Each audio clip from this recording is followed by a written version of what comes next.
Hi viewers, welcome to Telugu wallet. North to south సిటీలన్నీ కూడా సమస్యలకు కేర్ ఆఫ్ అడ్రస్ గా మారిపోయాయి. ఆర్థిక రాజధాని నుంచి మొదలుకొని దేశ రాజధాని వరకు నగరాలన్నీ కూడా నరకప్రాయమైపోయాయి. అయితే ఏ సిటీ చూసినా ఏమున్నది గర్వకారణం అన్నారు ముఖ్యమంత్రి రేవంత్ రెడ్డి. కానీ హైదరాబాద్ నగరాన్ని మాత్రం అందరూ గర్వపడేలా తీర్చిదిద్దుతామని చెప్తున్నారు.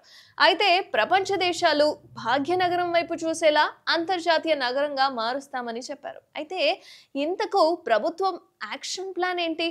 ఏ గ్రేటర్ కి సంబంధించి హైదరాబాద్ ను గ్రేటెస్ట్ గా ఎలా మారుస్తారు? ఏ దేశమైనా సరే హైదరాబాద్ ను ఏ రోల్ మోడల్ గా తీసుకోవాలి అనుకుంటుంది అనేది అధికార కాంగ్రెస్ ప్రభుత్వం హైదరాబాద్ ని అంతర్జాతీయ నగరంగా మార్చడమే ధ్యేయంగా ముందుకెళ్తుంది.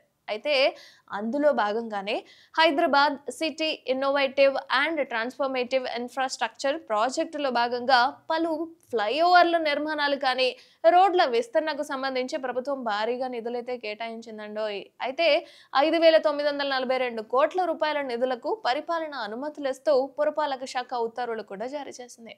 ఇంకా ఆలస్యమే లేట్. అయితే తక్షణమే టెండర్లు పిలిచి ఈ నిధులతో పనులు చేపట్టబోతున్నారట. ఇక గ్రేటర్ హైదరాబాద్ మున్సిపల్ కార్పొరేషన్ కి సంబంధించి ఈ పరిధిలో ఉన్న 6 జోన్లలో 5 ప్యాకేజీల కింద పనులను చేపట్టబోతున్నారట. ఇందులో భాగంగా సికింద్రాబాద్ జోన్ లోని ఏఓసి సెంటర్ చుట్టూ ప్రత్యామ్నాయ రహదారుల నిర్మాణం కోసం అత్యధికంగా 940 కోట్ల రూపాయల విడుదలకైతే అనుమతులు ఇచ్చేసింది ప్రభుత్వం. ఇక చార్మినార్ చుట్టూ ఒక రోడ్డు మనం ఫ్లైఓవర్ అందుకోవచ్చు. అయితే ఐఐటి జంక్షన్, విప్రో జంక్షన్ల అభివృద్ధికి 837 కోట్లు, మియాపూర్ ఎక్స్ రోడ్ నుంచి ఆల్విన్ ఎక్స్ రోడ్ వరకు 6 వరుసల ఫ్లైఓవర్లు, అలాగే లింగంపల్లి నుంచి గచ్చిబౌలి వైపు 3 వరుసలతో అండర్ పాస్ నిర్మాణానికైతే 530 కోట్లు అయితే ప్రస్తుతానికి విడుదల చేశారు. ఇక ఇటు ఖైరతాబాద్ జోన్ లోకి సంబంధించి ఈ పరిధిలో రేతిబౌలి నుంచి నానర్ నగర్ జంక్షన్ వరకు కూడా మల్టీ లెవెల్ ఫ్లైఓవర్ అనేది ఈ నిర్మాణానికి 398 కోట్ల రూపాయలు అయితే విడుదల చేశారు. ఇక పురపాలక శాఖ ఉత్తర్వులు అయితే మొత్తానికి జారీ చేసేసింది. కానీ హైదరాబాద్ ను కాలుష్యరహిత నగరంగాను మారుస్తామంటున్నారు ముఖ్యమంత్రి రేవంత్ రెడ్డి. ఇందులో భాగంగానే అసలు కాలుష్యరహితంగా ఎలా మార్చాలి అంటే ఎలక్ట్రిక్ వాహనాలను తీసుకొస్తామని చెప్తున్నారు.